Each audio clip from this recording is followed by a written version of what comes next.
হরে কৃষ্ণ। নমস্কার বন্ধুরা, আজ চলে এসেছি আরও একটি নতুন ভিডিও নিয়ে। মকর সংক্রান্তির দিন বাড়ির সদর দরজায় ঢেলে দিন এই একটি জিনিস।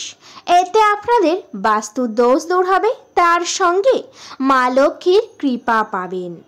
আসুন বন্ধুরা জেনে নেওয়া যাক। তার আগে বলি বন্ধুরা, আপনাদের কাছে একটা ছোট্ট অনুরোধ, আপনারা আমার চ্যানেলে নতুন হলে অবশ্যই চ্যানেলটিকে সাবস্ক্রাইব করে আমার পাশে থাকবেন।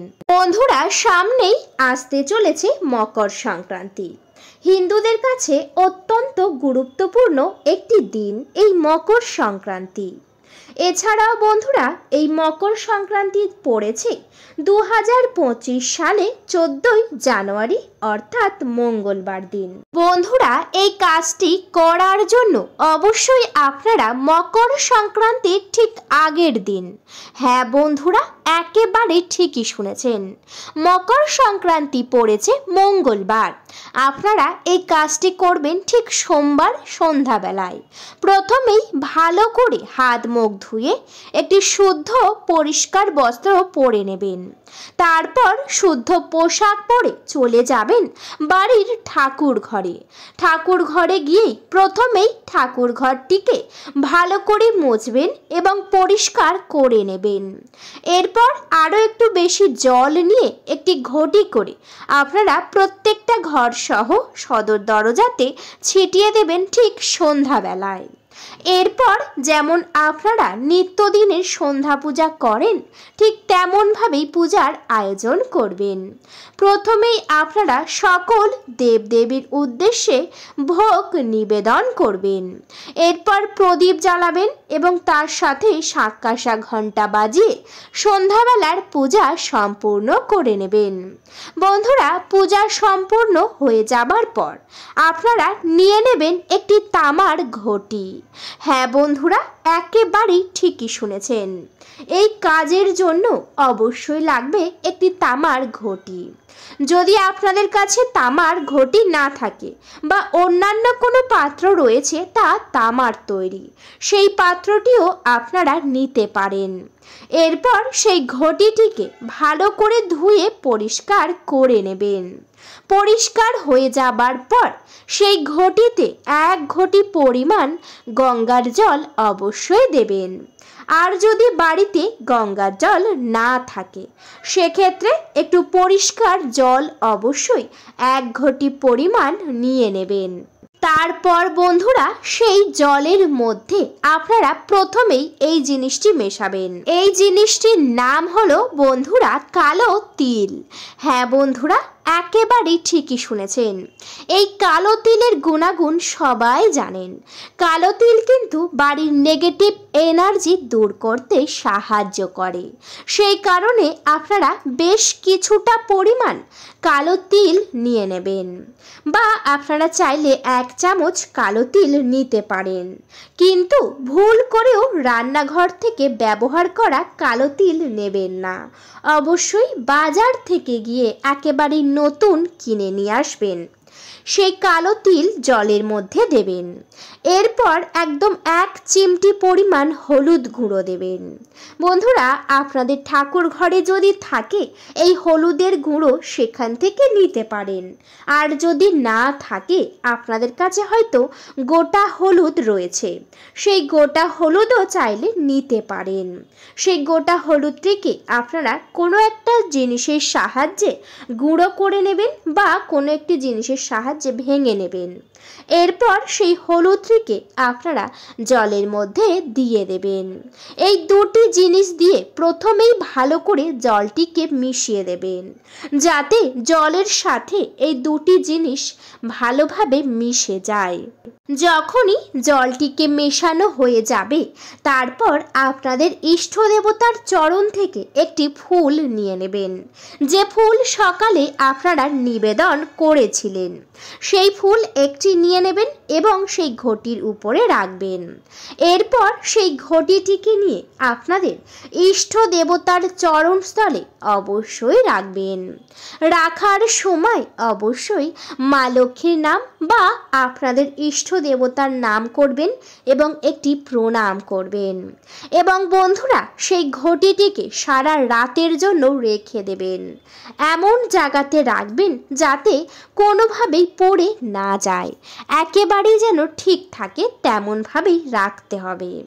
এরপর আপনারা সারা রাতের জন্য রেখে বাইরে বেরিয়ে যাবেন এবং ঠিক পরের দিন অর্থাৎ 14ই জানুয়ারি মকর সংক্রান্তির দিন প্রথমেই উঠবেন ব্রহ্ম মুহূর্তে। ব্রহ্ম মুহূর্তে উঠে বিছানাতে বসে প্রথমে যে কাজ করণীয় তা হচ্ছে সূর্য দেবতাকে প্রণাম করা। এরপর আপনাদের ইষ্ট দেবতার নামেও একটি প্রণাম করবেন। তারপর ঘর বাড়ি পরিষ্কার করবেন এবং বাসি কাজকর্ম অবশ্যই করে নেবেন। তারপর বন্ধুরা পারলে আপনারা চেষ্টা করবেন কোনো পবিত্র নদীতে বা গঙ্গাতে স্নান করার, কারণ এই মকর সংক্রান্তিতে স্নান ও দানের বিশেষ গুরুত্ব রয়েছে। যদি সম্ভব হয় অবশ্যই কোনো নদীতে গিয়ে স্নান করে আসবেন। এতে আপনাদের শরীর স্বাস্থ্য ভালো থাকবে, ঠিক তার সাথে সাথে জীবন থেকে সমস্ত অশুভ প্রভাব চলে যাবে। সেই কারণে অবশ্যই আপনারা নদীতে স্নান করবেন। আর যদি কোনো কারণে হয়তো নদীতে যেতে পারবেন না, সেক্ষেত্রে আপনারা বাড়িতে স্নান করবেন। স্নান সেরে আপনাদের গায়ে একটু গঙ্গার জল ছিটিয়েও নিতে পারেন, এই কাজটি করলেও হবে। তারপর বন্ধুরা স্নান সেরে শুদ্ধ বস্ত্র পরে নেবেন। যে বস্ত্রটা পরবেন সেটা যেন কোনো রকম ছেঁড়া না হয়, একেবারেই পরিষ্কার যেন হয় এবং একেবারেই নিখুঁত বা নতুন হয় তেমন দেখে একটি পোশাক পরে নেবেন। এরপর বন্ধুরা প্রথমেই আপনারা সূর্য দেবতাকে জল অর্পণ করবেন এবং সূর্য দেবতাকে প্রণাম করবেন। তারপরে যাবেন ঠাকুর ঘরে। ঠাকুর ঘরের দরজাটি খুলে প্রথমে সকল দেবদেবীকে ভালো করে প্রণাম করে নেবেন। এরপর সকল দেবদেবীর চরণস্থল থেকে আপনারা সেই 1 ঘটি পরিমাণ জলটিকে ঘটি শুদ্ধ তুলে নেবেন এবং ঘটিটিকে নিয়ে চলে যাবেন সদর দরজা বা মেন গেটের সামনে। মেন গেটের সামনে দাঁড়িয়ে প্রথমেই দেখে নেবেন যাতে মেন গেটটি কোনোভাবে নোংরা না হয় বা মেন গেটের সামনে যেন কেউ না থাকে তেমনটা অবশ্যই প্রথমেই দেখে নেবেন। এরপর সেই 1 ঘটি পরিমাণ জলের উপর থেকে সেই ঠাকুরের চরণস্থলে যে ফুলটি দিয়েছিলেন সেই ফুলটি তুলে নেবেন হাতে করে। তারপর সেই জলটিকে ভালো করে সদর দরজার সামনে আস্তে আস্তে ঢালবেন। এমনভাবে ঢালতে হবে যাতে পুরো সদর দরজাটি ভালো করে যেন ভিজে যায়। এবং বন্ধুরা ঢালার সময় আপনাদের ইষ্ট দেবতার নাম অবশ্যই 3 বার করবেন, বা মা লক্ষ্মীর নাম করতে পারেন বা সূর্য দেবতার নামও করতে পারেন। এইভাবে পুরো জলটিকে ঢেলে আপনারা পুনরায় ঘটিটিকে ভালো করে ধুয়ে ঠাকুর ঘরে রেখে দেবেন এবং সেই ফুলটিকে কোনো জলে বা কোনো পুকুরে আপনারা অবশ্যই ফেলে দেবেন। এবং বন্ধুরা এই কাজটি করার জন্য অবশ্যই মনে বিশ্বাস রাখবেন, তারপর করবেন। যদি বিশ্বাস না হয়, যদি অবিশ্বাস মনে করেন, কোনো ফল পাবেন না। এতে আবার সূর্য দেবতাও অনেক রুষ্ট হতে পারে। সেই কারণে মনে বিশ্বাস রাখুন, তারপর কাজটি করুন, তবেই আপনারা ফল পাবেন। তার কারণ হলো এই মকর সংক্রান্তি অত্যন্ত শুভ এবং অনেক গুরুত্বপূর্ণ একটি দিন।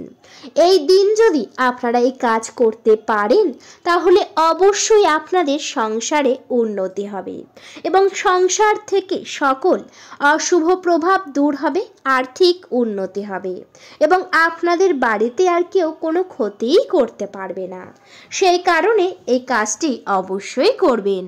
বন্ধুরা সবাই একবার ভালোবেসে কমেন্টে জয় শ্রীকৃষ্ণ লিখে যাবেন বা আপনাদের ইষ্ট দেবতার নাম লিখে যাবেন। ভিডিওটা এই পর্যন্ত। আশা করছি ভিডিওতে আপনারা পুরোটা বুঝতে পেরেছেন। ভিডিওটি যদি ভালো লেগে থাকে তবে ভিডিওতে একটি লাইক করবেন, আপনাদের বন্ধু এবং পরিবারের সঙ্গে অবশ্যই শেয়ার করবেন এবং বন্ধুরা সাবস্ক্রাইব করে আমার পাশে থাকবেন। আজকের মতো আমি বিদায় নিলাম। সবাই ভালো থাকবেন, সুস্থ থাকবেন। সকলকে জানাতে চাই অনেক অনেক হরে কৃষ্ণ, রাধে রাধে, শ্রী হরিদাস।